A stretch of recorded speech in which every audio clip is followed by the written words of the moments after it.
us and Delaney and Bonnie and friends. And to this day, I haven't sat down and listened to a Cream record or anything like that. I'm not into that. Well, never was. We had to play a couple when we was first together. When the Dominoes, we would do like Sunshine of Your Love and White Room and something else. But every time we'd write a new song, we'd ace whatever the other one. And so it started. The first one went with Sunshine, you know. And in my book, there's some funny stories about all that. Matter of fact, I'm on the second book now. The first book is still out there, doing real well. Some of you have it, and it's got 112 5-star reviews, and 4 7-stars, and there's a couple of 2 stars. That person gave me those before I even wrote the book. They did. They phoned ahead of time. Just going to let you know, this guy's a creep and he don't know anything, and everything he says is lies. You know, so I'm going to go ahead and 2-star him, and it'd be one if I could, you know. But this person is funny when I was writing a book. All of a sudden, man, I had kinfolk and people come up out of the woods and out of the woodwork, all worried about me saying this and that and the other thing about them and their mama and all this stuff, and telling me all this stuff that I had forgotten about it. You know, 40 years ago, I completely haven't even entered my mind, much less crossed it, to say anything about this person in the first damn place. Major disquietude. Major.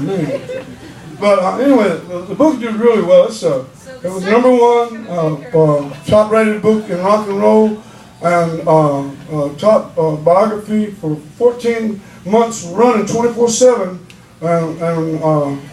Then now this other one came to light. They wanted another book, and it just kind of happened. It's not me. It's that creative principle working through as and for BW, because it is not within my propensity to even be able to get a grocery list right, you know, and keep up with it, much less right. Now, we counted the other day, just because I wanted to see what I had to choose from. And this new book is going to be all about music, and music, all the things that happened. A lot of stuff happened to me in my life in the music world. The other book has stuff about me being, when I was growing up, chopping cotton and all that nonsense. But it embodies everything. But this other one is all about the music. So I thought, well, maybe I count to see what I got left, you know. So they put everything together, kind of unedited. And I counted, there's like 115 different stories, and they're not short stories. As you can see, I'm not really good on short stories. You know? Sometimes, you know, I wonder if I'm going to forget where I started, you know. I said, well, hell, that wouldn't surprise me a bit, because I don't know where I'm going. So if you don't know where you started and you don't know where you're going, you're right in the right place at the right time, whatever it is you've got going on. But what I better get going on is this song.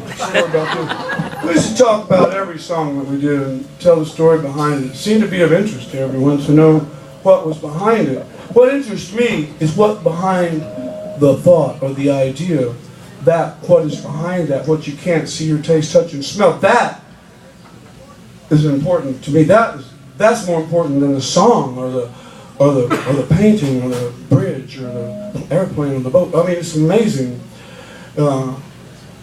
I mean, it's just, when I'm open, it just flows out songs. We're busy all the time because we're never closed out there.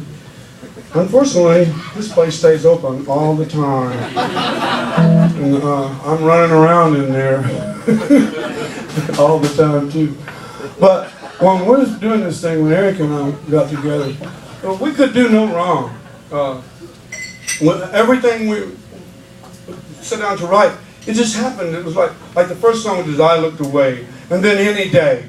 And we was talking one day about girlfriends and cars and guitars, and there wasn't a woman except Mrs. Egby, his housekeeper, within 40 miles of us, and talking about being in love, you know, and why does love got to be so sad? And these things, we're just following, you know, like that. And then one time, we was going through all his guitars in his house and trying all these different tunings, like open C, and Dwayne had showed me open E, and Dwayne Allman, and showed me how to hold a slide and do all this, and showed me some pretty interesting things. You just have to be born to do it, you know. But Eric and I were going through trying all these different open C, You just make the chord and you tune those strings up. Or open G, you know. Every chord, we're trying to find them. Well, any day is an actual open D with the E tuned down and the little 3 strings up. Everybody thinks it's a E tuned down all the way down. No. But we're just inventing stuff and seeing where it took us, what door it opened. Kind of like us leaving, not knowing where we're going. But you won't know that until you leave, you know. And so no one will take you out of the state of consciousness that you're in now, the state and stage of your consciousness now, except yourself. No one will lift you out of your current situation except you. You are the only person on this planet that has dominion over yourself. Your wife, your mama, your boss, nobody. No power, no government, no bomb, no nothing has power over you.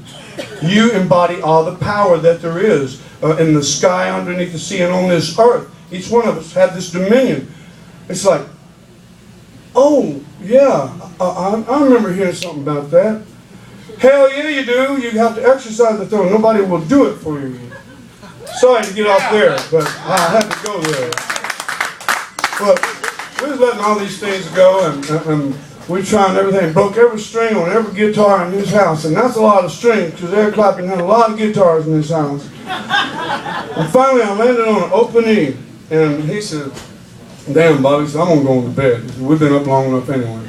He just went on upstairs and went to bed. And I'm down in the living room, and I see Otis in a lime green suit, man, with collars out here, down on his knees, and tell the truth, tell the truth. I didn't really mean to rip the title, you know, but I did. It was like my whole world was shaking, man. The sun was coming up, and you could see out across the English countryside the mist coming off the ground. It was like the whole world was shaking. I could feel it, you know. My life was changing moment by moment. And it was like I was right here as a beholder of my life in action. Pretty amazing. And I turn around and here I am telling you about this story. And it was just coming out. I'm singing it all out. The time Mrs. Egby comes around, Bobby, would you like some eggs? And I've been up all night. I said, yeah. And then Eric comes down, he got like his little tatty robe on. I said, man, I wrote the best rock and roll song in the world last night. And he said, I know, I got the 3rd verse to the floor.